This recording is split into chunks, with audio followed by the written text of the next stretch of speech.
I've seen her. Thought we weren't starting. She's grabbing water. Yeah. I'm going to introduce our moderator and let her introduce You're good. You're good. everyone else. You're good. Thank you, everyone. Well, we've heard the view from the bench. We've heard the view from the bar. This is the Georgia Bar Media and Judiciary Conference, and so we can't leave without hearing the view from the media. And we've got a wonderful panel of experts, both media and a esteemed media lawyer to share their perspectives with you. And we'll start off with Meredith Kincaid as our moderator. Meredith serves clients that include Fortune 500 companies, nonprofit media organizations, executives, the indigent, the incarcerated. Before founding the law firm that is now Cross Kincaid Baskam, she was a partner at the Somerville firm, an appellate litigation boutique working primarily on the plaintiff side of complex civil litigation. She also practiced in the business and tort litigation group at Jones Day, centering on healthcare, white-collar criminal, and other actions. And we're pleased to have her here to get us kicked off underway. Thank you, Meredith. Thank you, Frank. I'm going to try to be the one moderator that Richard doesn't have to remind to get close to the mic. We'll see. Thanks, everyone, for being here. This is the last panel of the day, so appreciate you sticking around. I'm thrilled to get to moderate this exciting panel.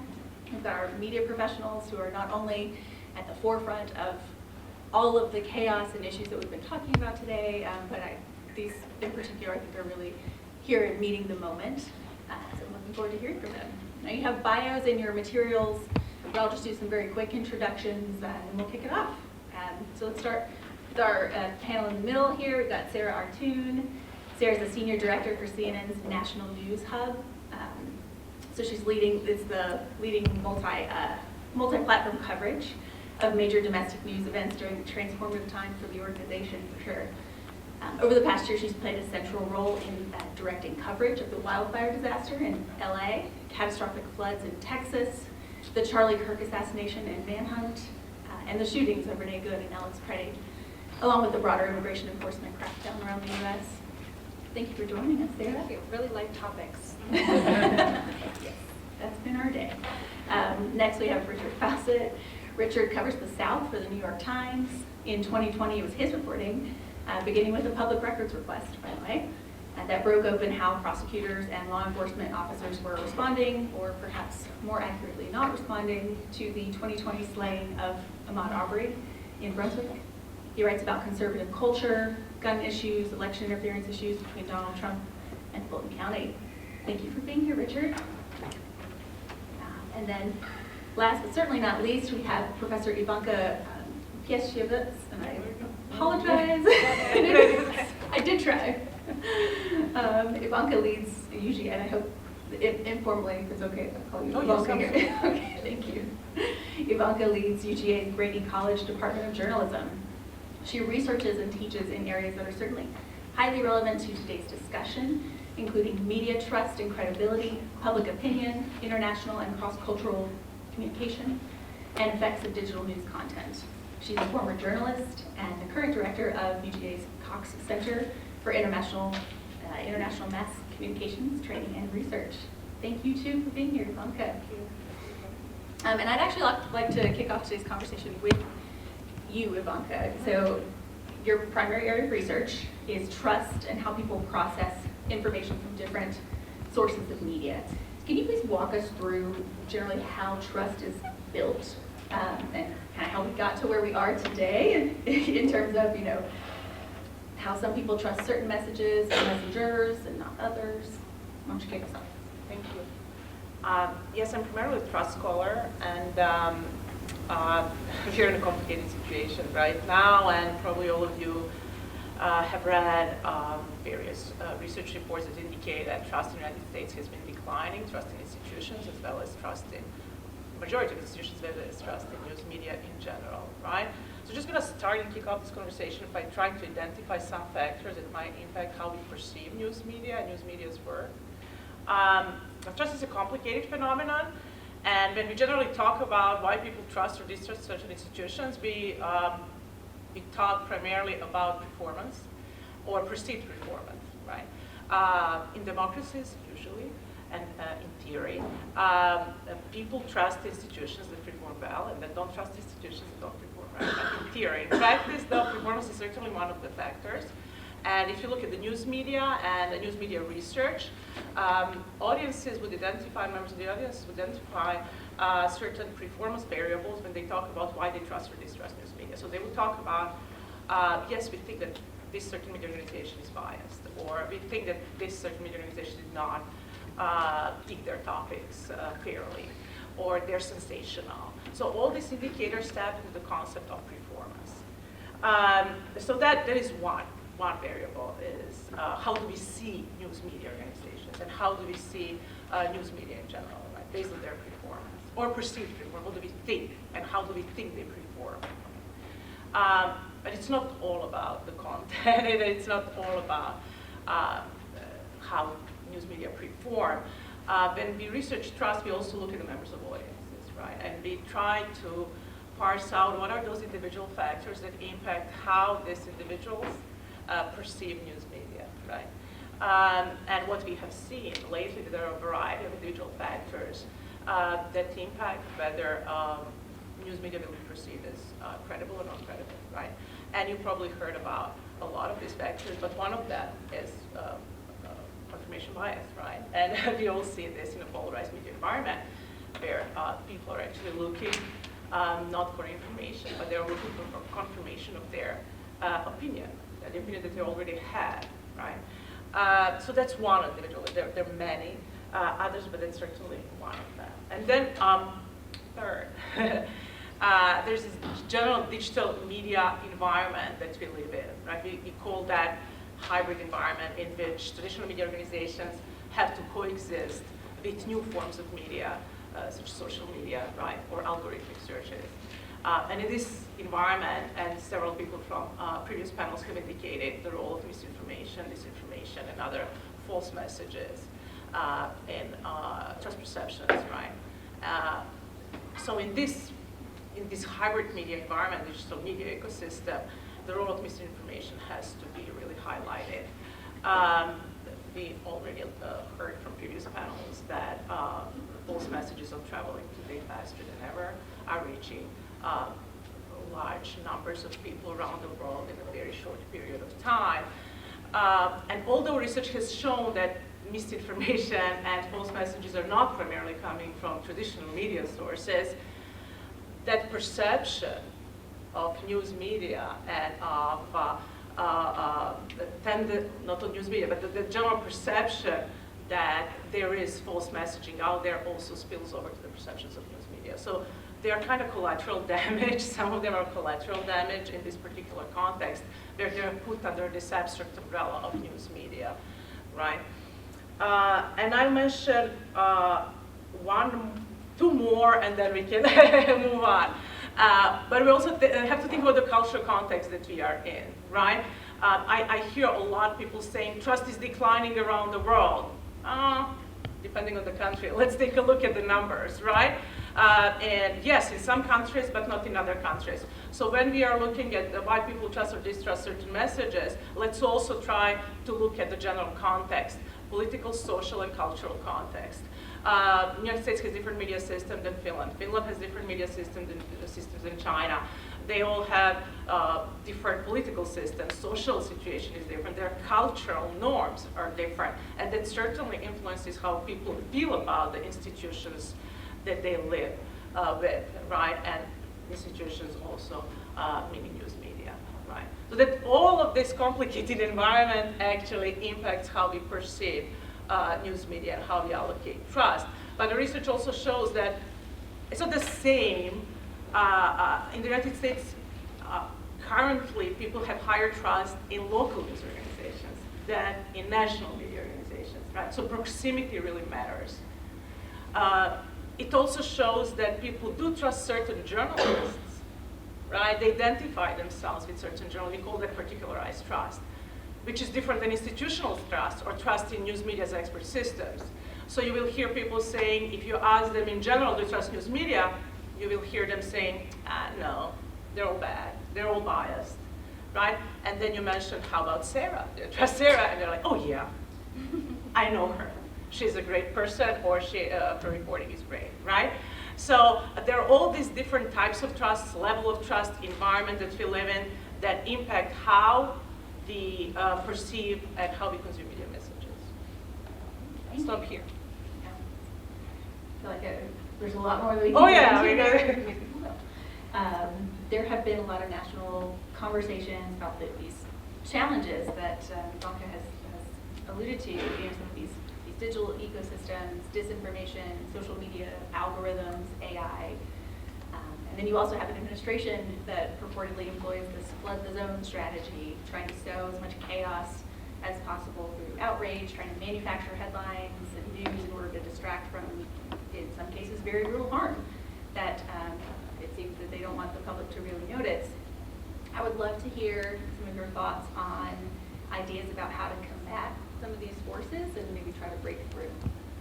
I know that's wouldn't we all like to know, but I want to hear if you have any thoughts on that. Sure, I'll start. You're welcome, sure. No, I think we've certainly experienced the flood the zone strategy quite a bit.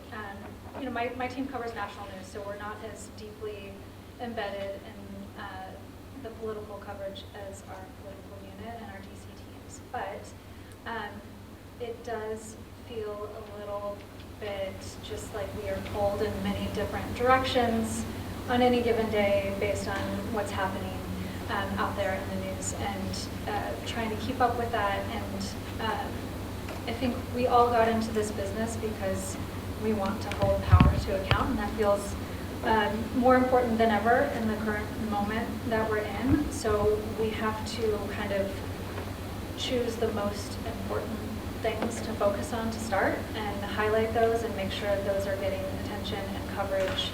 I think one example of just what you're talking about today, Meredith, is a story we have out from our DC team on this site that the Trump administration has been highlighting. All these dangerous, violent criminals who have been removed from the country or arrested in custody. And we found that, well, actually there are thousands on that site that they have that have like traffic offenses and really basic. Closer on the mic. Sorry, thank you, Richard. They have real traffic offenses, nothing like that like they're describing, and so the DOJ actually said, okay, we fixed it. That was a glitch, and we're gonna fix that. And we took a bunch of those down. So really just trying to highlight the most important things on any given day and trying to figure out what those are. And I think the challenge for journalists right now is not to be exhausted by this whole news cycle. And that's a thing we talk about in the newsroom a lot, is burnout, and recognizing that and acknowledging that and trying to give people a break from the coverage when we need to, so we can then come back with fresh eyes and fresh legs and attack again the things that we need to cover. So I don't know that we have a strategy, and just that we are trying to keep up with it all without burning our people out. It's tough. At the Times, I think our standard operating procedure under the Trump administration is hoped very similar to the strategy that we deployed under Clinton, Obama, whomever. The idea is to treat the Trump administration with the same kind of scrutiny that we would have treated these other organizations. And the way that the fact that we do so, I think, has created a tremendous amount of criticism, generated a tremendous amount of criticism, particularly from the left. And I think there's a sense that why are you not putting everything in 72-point type? Why is it just like war when we were attacked in Pearl Harbor? And the reality is that you can't get any bigger than 72-point type. You don't know. Once you wake up screaming every day, what do you do the next day? You keep screaming, and after you keep screaming and screaming, people won't listen to you. So I think there's a kind of clinical way in which we've tried to cover the Trump administration on the news side, where we just because there have been so many things to report. We've just tried to keep rolling out the facts as they occur every day, to be really rigorous and really aggressive in our investigations of the Trump administration. But certainly there's a feeling out there, and I hear it all the time, that it's not enough. And some of this is just, I was listening to this really interesting conversation in the last panel about institutions. I think the hope at the Times is that and presumably it's CNN as well, is that there's a sort of intitutional mode that's sort of baked in, and that we can handle anything, however extraordinary, and we should handle it in a sort of similar fashion, but it just drives people just absolutely nuts. There. We had a wonderful panel earlier on immigration issues. We heard some about the very real challenges on reporting on some of these issues from an independent journalist perspective. I'd love to hear more from y'all about reporting on these issues within a more established media organization. Are you feeling like you're going sort of toe-to-toe with independent journalists in terms of getting things out in a timely fashion, or kind of how do y'all, have you had any issues with reporting accurately into some of these issues? Yeah, I can take that one. My team covers immigration a lot. We've had a kind of a respite with the Nancy Guthrie story for the last 3 weeks, but we are back in the immigration space. I think, I'm not sure we're running into anything with independent journalists. We have been very quick to respond to some of the more high-profile cases that Meredith mentioned we recently covered. I think the team that has the most difficult job on my team is a group of news desk producers who are often the first people to kind of surface some of these disturbing videos that are coming out on some of these incidents, whether that's the Renee Good shooting, the Alex Grady shooting, or any of these aggressive takedowns by ICE agents of undocumented immigrants who are here. So I really admire that team. It's a small team, and they're having to look at really difficult video every single day. Some of them have their own families that they're worried about as they're covering this. So that's also, that's kind of our first line of attack in terms of how we're kind of surfacing some of these high-profile incidents. In terms of interacting with the Trump administration and the DHS, it's been a challenge, I would say, in terms of, we are journalists, we want to seek comment, give them a chance to answer for some of the things we're reporting on. We do our due diligence in making those reach outs, and the way that we receive comment, if we do, is usually incredibly combative, insulting, to the point where it makes our reporters question, should I even include this full comment where they insulted my intelligence, asked me if I spoke English, questioned if I have a job and if I'm doing my job. So, and then they subsequently are worried about, okay, my byline's on this, I've included this comment that I have asked for and they have given me, are they going to put me now on blast on social media? So those are kind of the questions we're dealing with in terms of reporters. And then we work frequently with our correspondents on the ground who often go out to Minneapolis, Chicago, and those kinds of places. And I shared with Meredith, we were already on the ground for the Renee Good shooting when the Alex Grady shooting happened. So we mobilized a team pretty quickly to respond to that. And what those reporters shared with us is on CNN.com, we have something called a live story and big breaking news moments where we're just doing the rat-a-tat live updates as they're coming in. We're putting out that editorial in short bursts. And as you all know, or most of you know, that breaking news is fluid, it's changing, we're kind of responding at any given moment to the editorial that's coming in. So, sometimes the first comment we get is from DHS.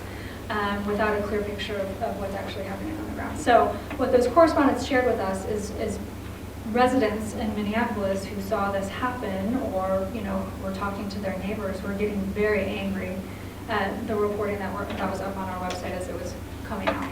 And they had to say, well, look, we updated that, scroll up, and here's where we're adding some balance there, and we're writing to the videos that are now surfacing, that we're watching in real time with the rest of the world and describing. That led to a conversation with our correspondents, like, is this the best format in these situations when we're on the ground and we're facing sort of the ire of the people who are watching this play out in real time in their communities. So I thought that was an interesting conversation. I find it a lot easier in a strange way to deal with a White House that sends you back the email equivalent of a middle finger. It's no fun to be called a jerk or a pinko or whatever, but it's a lot tougher to deal with a really substantive critique of what you're telling officials you're about to say. It's a difference between like when you're a crap lawyer versus you came to this CLE because it was the last one before your certification. We have the emails that show that that there was an open bar afterward. That blah blah blah. Those are really difficult to deal with. Both professionally and emotionally, but it's what you have to do in our particular line of work, is to be open to very nuanced critiques, even very nuanced, impassioned critiques, which certainly people who work in the White House have often lodged against my colleagues. Those are tough ones to answer because now you're getting into gray areas of fact that are maybe a little bit difficult to understand. But if someone just says, well, you're an enemy of the people, you just kind of go, okay, well, they think we're an enemy of the people. Move on. Ivanka, I'd be interested, are you seeing some of these issues, challenges, do you feel like that's affecting at all maybe the amount or interest that you're seeing from students in going into this line of work? Oh, this is really interesting. This is going to be one of our future research studies. Oh, sorry. It's really interesting. I said it's going to be one of our future studies. So stay tuned. But it certainly does. And to an extent that, we don't have data yet, but anecdotally, they might feel scared and they might feel intimidated. It's not a secret that journalism is not really, don't earn, or they don't earn that much when they start their careers. So that's also another factor. But when Sarah was talking and she explained what they did and how they covered certain issues, and Meredith, you asked before, how do we come out of this and how do we restore trust? And there's research that tries to answer that, right? I don't know how realistic that is, and I know it's not when you're working at CNN or New York Times, but explain your work. Works well in, let's say, smaller organizations. A lot of people, audience members, they really don't know how reporting and how journalists do their jobs, and so they have these preconceptions that that they're just paying for their sources, or they're just members of elites who are just spinning their agendas out. So there's certain methods that work a little bit.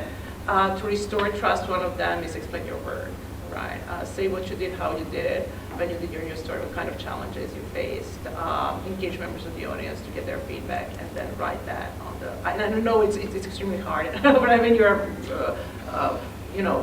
working full-time jobs every day covering breaking news to actually have time to do that. But in certain circumstances, it might work. But in general, once people form misperceptions, it's extremely hard or completely impossible to correct them. We talked about misinformation and disinformation, and the research that from mass comm area as well as from psychology is that once the misperceptions hit the level of beliefs or attitudes, they are really, really hard to correct. And researchers have tried numerous things covering different topics, anything from vaccination to climate change, politics, elections, perceptions of institutions, etc. There's a little bit a smaller effect on debunking and then pre-bunking, debunking being, in pre-bunking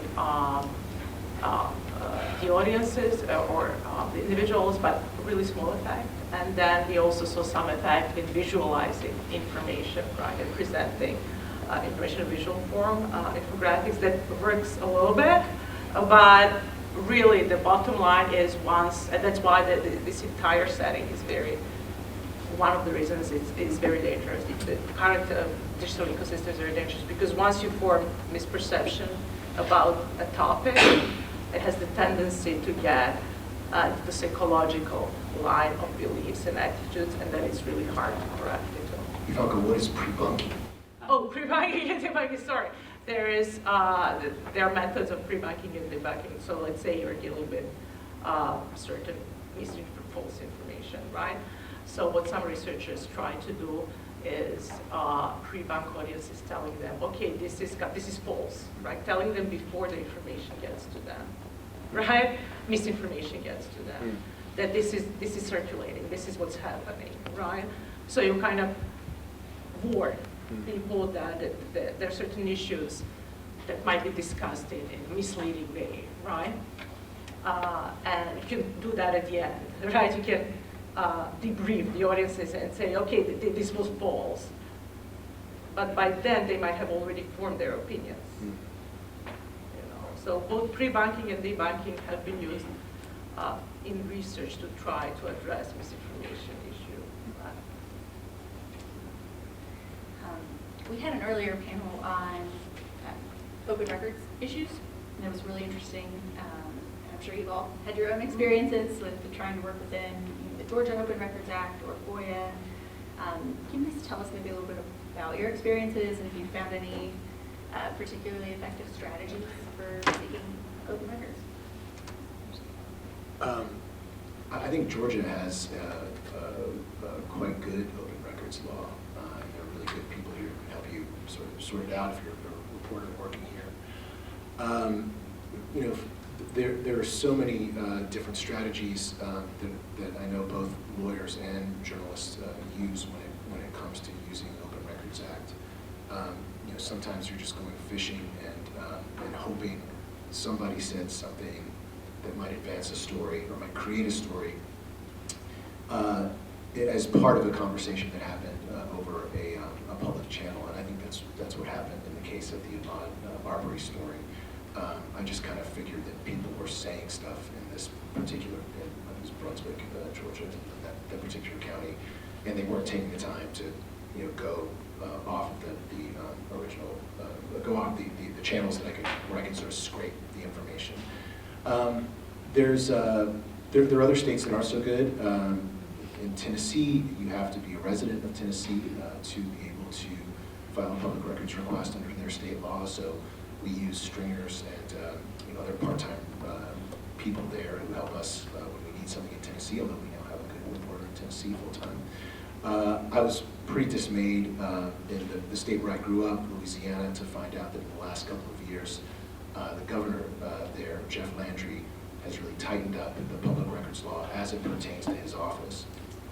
And I don't think I'm betraying any confidences to tell you that I just sent him a bunch of public records requests a few weeks ago, just seeing how many times and when and in what capacity he mentioned the word Greenland. Send me all your emails since he's now our special envoy to Greenland. I don't know if you guys have seen Governor Landry, who's a spectacular Louisiana politician with a fantastic Acadian accent, talk about Greenland. Often he's in his camos. People are eating fried fish behind him. He says, "Oh, we're going to bring some wonderful Cajun food out to Greenland." And I just thought, what is going on? Just dying to know, even if it's not for a story.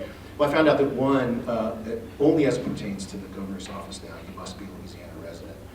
The second thing that I found really interesting, and I wonder if this is going to become a trend, is that, and I may get this a little bit wrong, but the statute in Louisiana now, only as it applies to the governor's office, now sort of says you can only ask for documents that are in regards to the official capacity of the governor. And so I don't want to impugn Jeff Landry at all, but I mean, just so imagine like a future governor is on his email or he's sending text messages from his official phone, and he says like, hey, Larry, after work, let's go knock off and just drink a few beers, and let's go murder the guy who runs the Quickie Bar. If he's saying that on his government account, the state of Louisiana will not give it to me because it's not part of his official. He's not acting in his official capacity, which I found to be like a really. I don't know if other states do that. I've filed a lot of public records requests in a lot of states, but I'm wondering if this will become a trend. And I think right now, even as we've seen the shrinking of local media, which is like just the great story of our age, and is sort of overshadowed by all the machinations of the Jeff Bezoses of the world. The real problem in media right now is that the guy who used to cover the Planning and Zoning Commission meetings in your town is now laid off, and he's writing this great American novel, or her great American novel, whatever. And nobody knows what's going on at the Planning and Zoning Commission. But this idea, perhaps, that we're going to see more kind of shrinking of what is you can get through public records is, in some cases, a response to people just bombing offices, or them saying they're being overburdened by public records requests, because it's not so much of a niche thing anymore. It's something that people do. They're feeling harassed. They're feeling overworked. Vexatious requesters. Vexatious, yeah. It's a pain. I'm sure it's vexatious, but that's the moment. We've been seeing a lot in the news about consolidation of media ownership and some of the negative impacts we're seeing in the Washington Post, even outside of the journalism context, but in media more generally with Paramount Plus and Stephen Colbert and Jimmy Kimmel and these various other issues. And you get sometimes these wealthy corporate owners who may or may not have the fortitude to really embrace and fully enforce their First Amendment rights under those pressures from the administration. So I'm curious if you all have thoughts on whether there are any particularly effective strategies that you're seeing implemented by some of these larger corporations, or any particularly effective business models that seem to be less sensitive to some of those pressures. Everyone looks to our professor. Oh. It wasn't necessarily directed at you. It's if you're following what's happening, it's just absolutely terrifying. It's a bug in our system that shareholder pressure is a real thing. People want to make a buck. Big deals are going down, and we've seen really egregious instances of people caving. And the Times were sort of lucky, and Warren Buffett, I think, just sort of put a good bet on the Times. It's day to day in the news industry, and you never know where your next meal is going to come from. So I can't say I'm particularly optimistic. But the family that controls the New York Times seems to be really hewing to this idea of the sort of civic virtue of the job, which is sounds rather highfalutin, but it really is sort of true. I think we're seeing other owners of big media really not caring about that stuff at all. To me, it just gets to this broader question of what comes next. And the previous panel was talking about sort of what comes next with DOJ. What comes next if, as Ivanka and I were describing earlier, the United States follows down a path of other countries where there's been a very strong authoritarian tendency, and you've seen a kind of soft, perhaps even imperceptible to the regular consumer of news, diminishment of what's getting reported.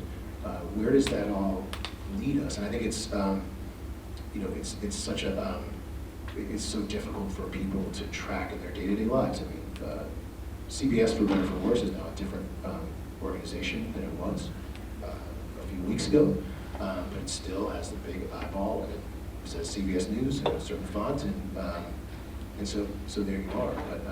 But I think that this concern is in addition to this misinformation, disinformation avalanche that we're competing with, as Ivanka said. This is another one of our many woes that we're dealing with. Ivanka, you referenced, I think that maybe some other levels of trust within the public with the media might be different in other countries. Could you talk maybe a little bit more about that, maybe why you think that is? Yes, but if you just look at the numbers, right, there are certain countries, let's say Finland, has pretty high trust in news media, right? Versus if you look at the United States, United States is very low trust in news media currently, right? So then you start asking yourself, why is this? Why is Finland high on trust in institutions and trust in news media? And there might be a variety of explanations, but I would look first at the system as a whole, right? Why do people in Finland trust their institutions? Why do they trust their system?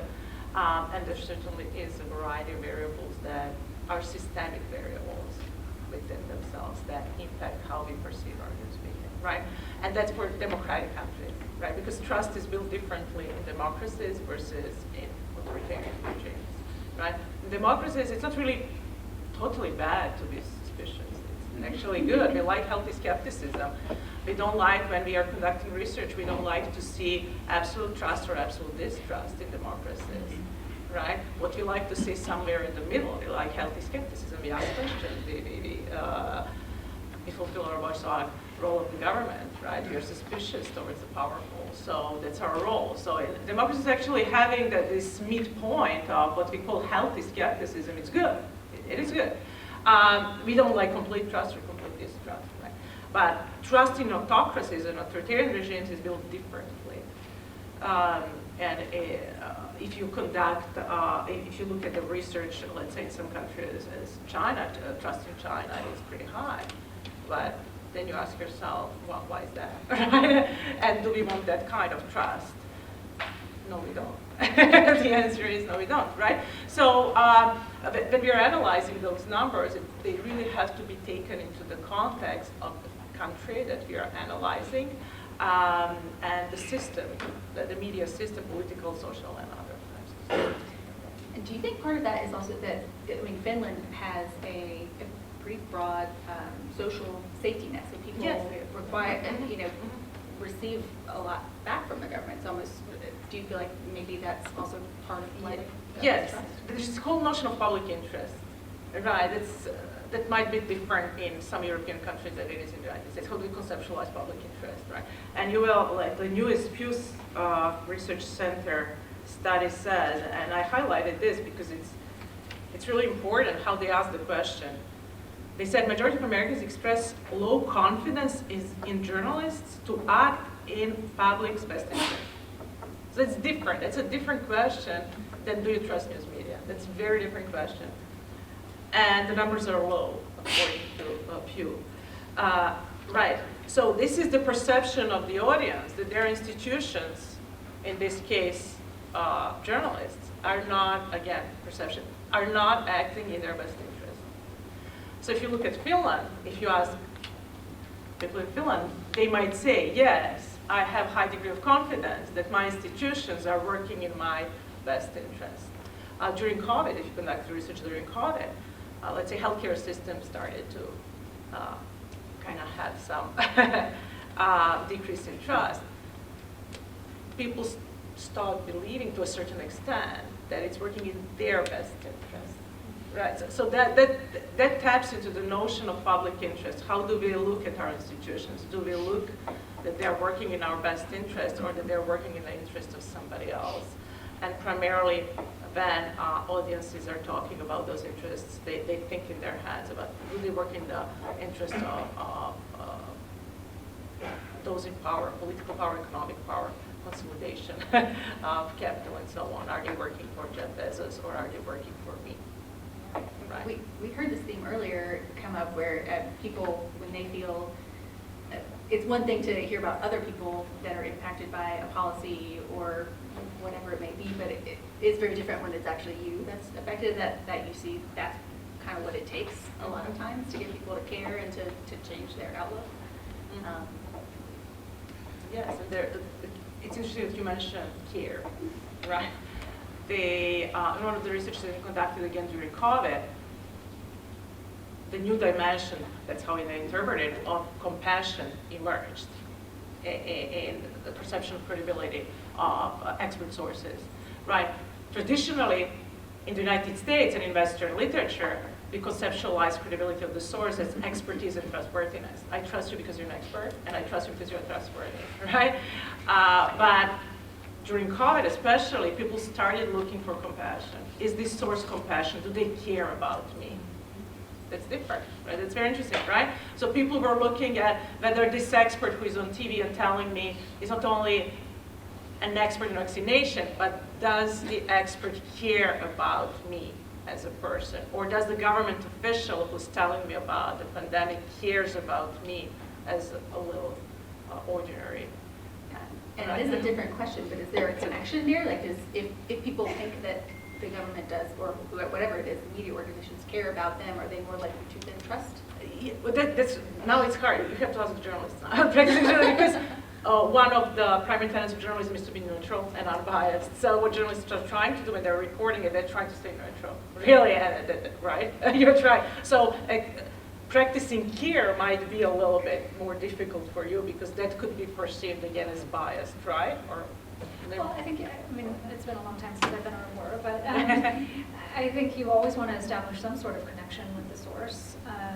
So you make them feel comfortable in talking to you, whether, you know, if it's compassion or empathy for something that they're experiencing, you want to develop that personal connection to get them to open up and feel comfortable talking to you, or building that level of trust to talk, you know, off the record or whatever.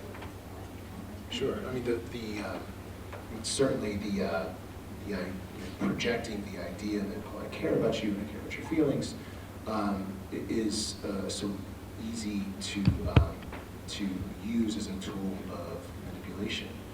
And I think so often this is what we're finding in the healthcare field now. So many people have decided that they care about you, they care about your children, and what they really care about as well is telling you that the former vaccination policies of the United States are actually really deleterious to the health of your children, but they say in a really loving, caring way. And this gets to I think is the biggest crisis we're facing right now, and it's so complex, it's so fascinating to me. I think everyone welcomes the democratization of media. It used to be that there were just the certain families, rich families in the town. They got the car ads, they got the classifieds, they got to set the agenda. Now it's been blown open for many, many years. But now there are so many news outlets, even individuals, that are able to sort of market themselves, either by creating a personal connection with a viewer or a consumer, or with this sort of, like the mechanics of marketing. I think it's so interesting thinking about CNN that now in my social media feed, I see so many clips from news organizations or whatever they are that look like CNN. They have a cryon. They have this really interesting looking person who has a nice jacket or nice hair or whatever. They're telling you, blah, blah, blah, and it feels like CNN. When you realize it's not really CNN at all. It's actually the My Pillow guy who's buying all this stuff, and you're like, Jesus. But the My Pillow guy's, it's Lindell TV, I think, like, he's got a nice setup. It looks a lot like television. It has a beautiful American flag that's incorporated into his whole thing, and it's for a lot of people, what's really the difference?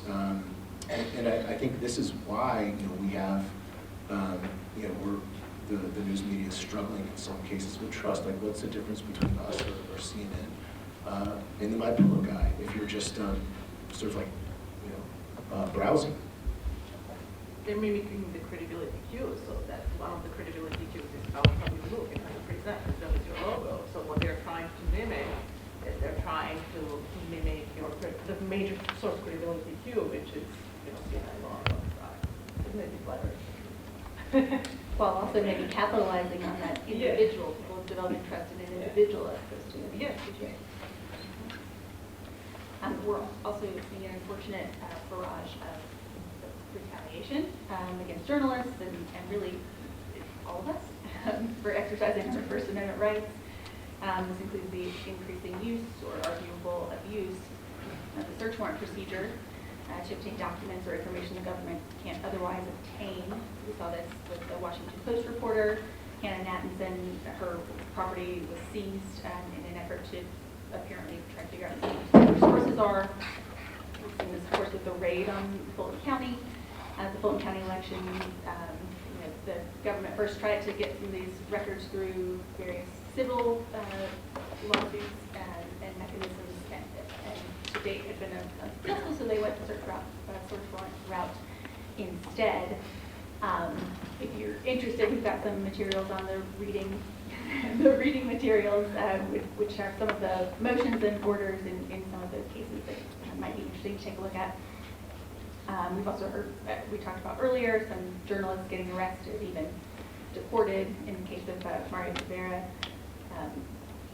How, if at all, have y'all or your people, your reporters who are working for you, or students who are studying to become reporters, how's the job changed, or perceptions of risk impacted the job?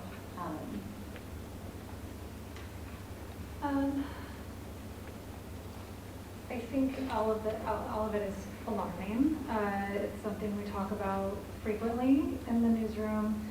I think my reporters are not as deeply sourced as our political and DC reporters. However, I would just putting myself in those shoes, it would be incredibly alarming and intimidating to know that is a possibility. I will share, at CNN, we have a fantastic group of content lawyers, including Frank Lamonti, but I will say the pace in which our content lawyers are requesting to meet with us as a team to just go over best practices for talking to sources and communicating, and how we're communicating, and in what channels we're communicating, with very strongly worded reminders of how those communications could be used against us. Those are happening at a pace I have never seen in my 16 years at CNN, and every time I have them, I'm like, oh shit. It's a really kind of scary, troubling time. We're endeavoring at my organization to be a lot more careful, given the aggressive posture of the federal government, the Trump administration right now. The Washington Post case I find to be particularly concerning. My understanding is that some of that has to do with the change in policy, but some of that has to do with the sort of the cultural kind of plume in which these kinds of investigations take place. And I mean, my mind is just blown every day as someone who's on this earth and kind of grew up with a more kind of 80s conception of conservatism.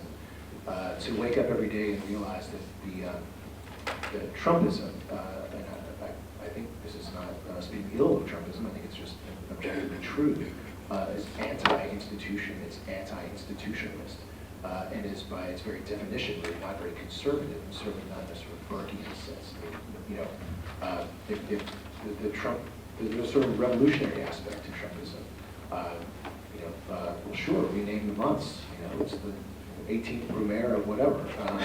Let's go. And maybe that's not altogether bad, but I think what you saw in the case of the Washington Post reporter was a case in which the Espionage Act was just not used. It wasn't done. You didn't go into a reporter's house and requisition their cell phone. So we're there now, and it's a kind of one of the many ways in which we're all trying to get our heads around, particularly this second coming of Trumpism. It's this constant pushing of norms. I was thinking today that they're kind of like the Two Live Crew of presidential administrations. It's just like how far can you go? How far can you sort of push the limits? And so we're sort of an FAFO stage right now. We're trying to find out, I guess. We'll need take a few questions. right? Yeah, I only stepped up to the mic to underscore something that you said, which is that Hannah Nathanson's search warrant affidavit is in your packet, and I definitely commend that to people's reading, unless you want a good night's sleep tonight. It is chilling reading in a lot of ways if you are a journalist or you represent journalists, including it recounts, first of all, it recounts surveillance being done following both the source and eventually the reporter too, so that the FBI was able to attest, yes, we saw her walking to the subway train and she was using her cell phone to message people, and based on having observed her using her cell phone while walking to the commute to work, we can say that she uses this particular phone, which we photographed her using, in her work. And that was one of the ways in which they were able to tie it back to justify the search warrant. The other thing that you find in there, to Ivanka's point, and if you feel free to expound on this, but many people have been teaching journalists, I taught as well, teaching our young journalists, well, yeah, be transparent and show your process, show your work, explain how you do your job.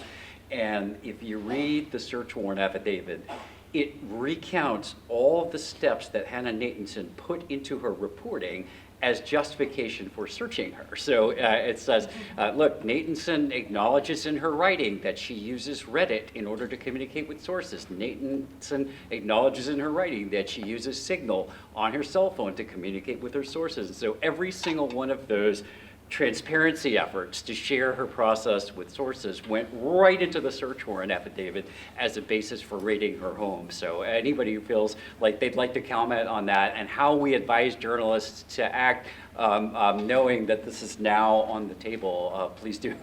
I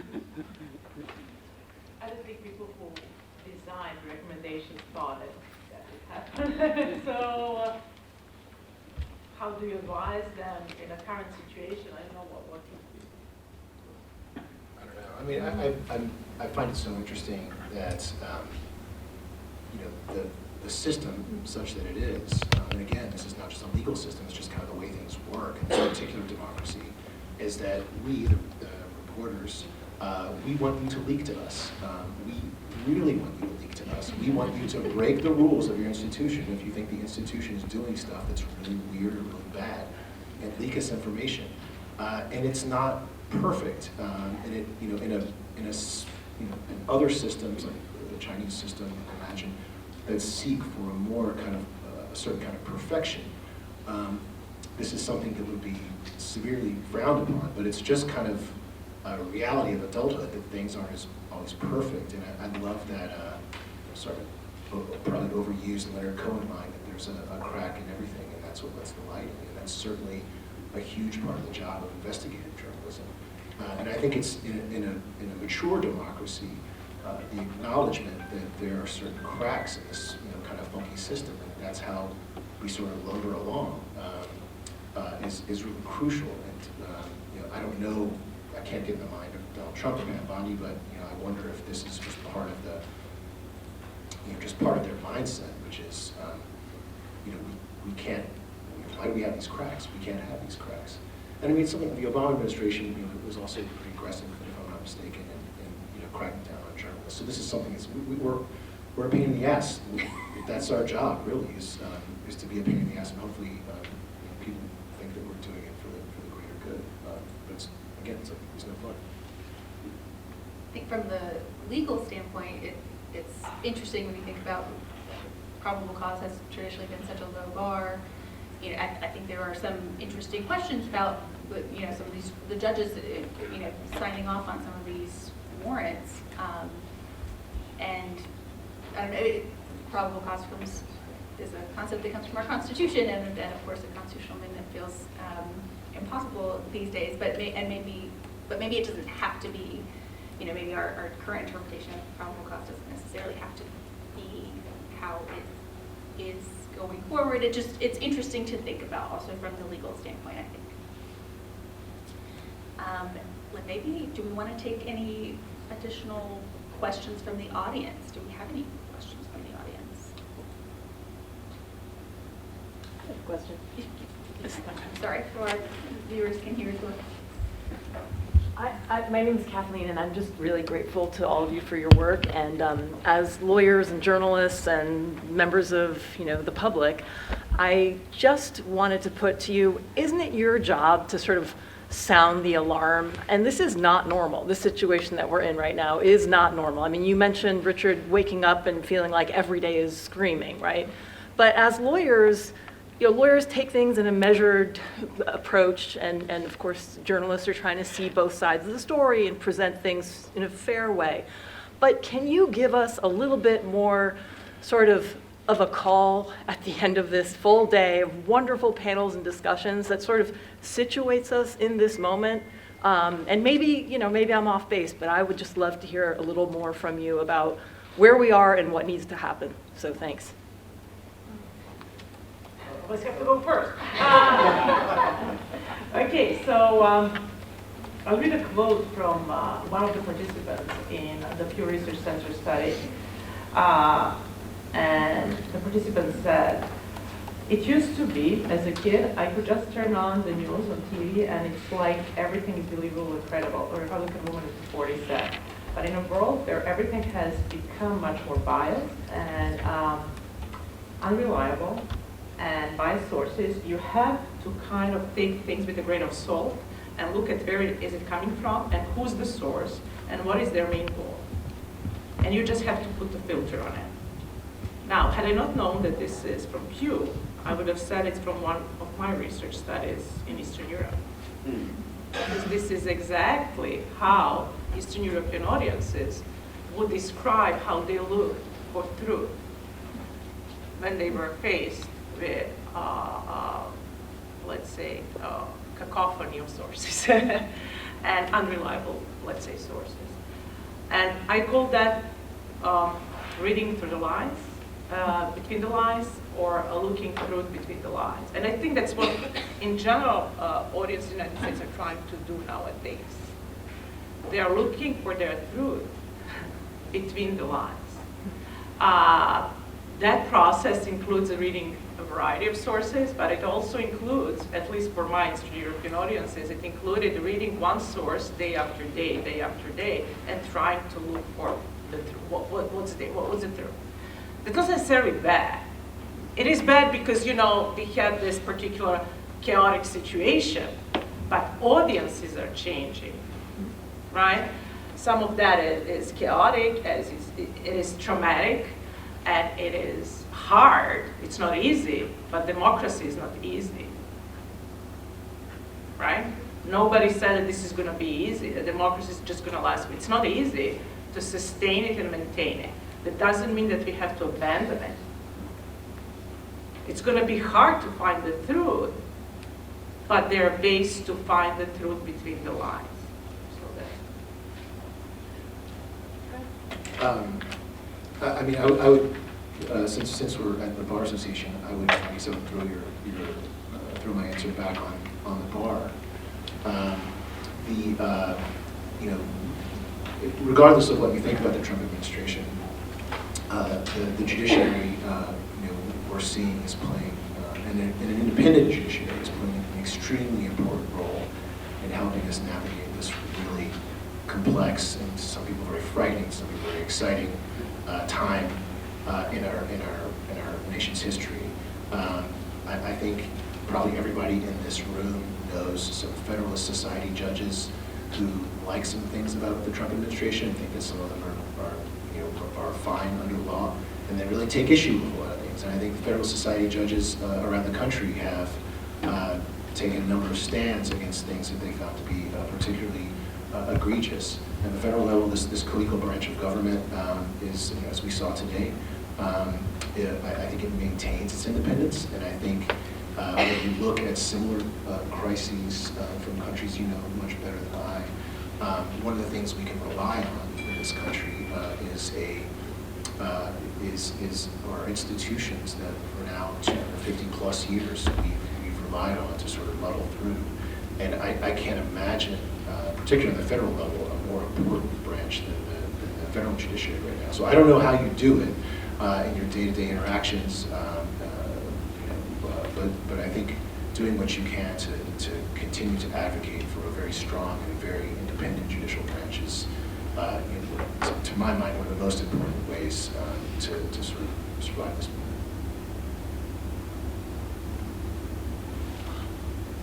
I also wonder too, Europe has much stricter regulations and laws in terms of privacy, data privacy, consolidation of ownership, antitrust issues, things that feel kind of quaint sometimes in America, but it doesn't have to. I think at least from the legal perspective, I know that Congress feels kind of impotent in a lot of ways right now, but who knows? I think it doesn't have to be that just there's nothing on the institutional side that's pushing back on this. There could be. There are interesting ideas. I saw Elizabeth Warren and Josh Hawley recently came together to propose something about breaking up the consolidation of the healthcare industry, which is, I think another area where you see all this consolidation and vertical integration issues that are not working for literally anyone except for the owners. I think there's maybe opportunity for that in media too. I'd be interested for us to think what can we try to get going on the other side that perhaps maybe our Federalist friends have not been open to regulation at any time, but maybe there's some opportunity for compromise and in light of the moment we're facing. All right, I think that's it. Thank y'all so much.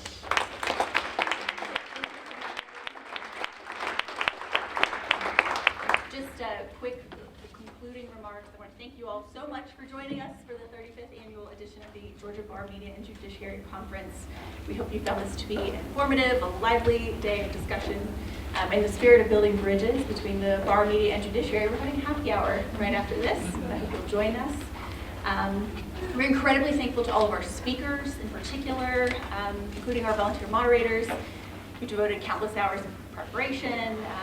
We're very thankful. We especially thank Mercer University School of Law, Emory University School of Law, the UGA Law First Amendment Clinic, and all of our generous sponsors, of course, for making this day possible. We also want to thank again Ashley Stoller and the Georgia Bar for everything you do for us.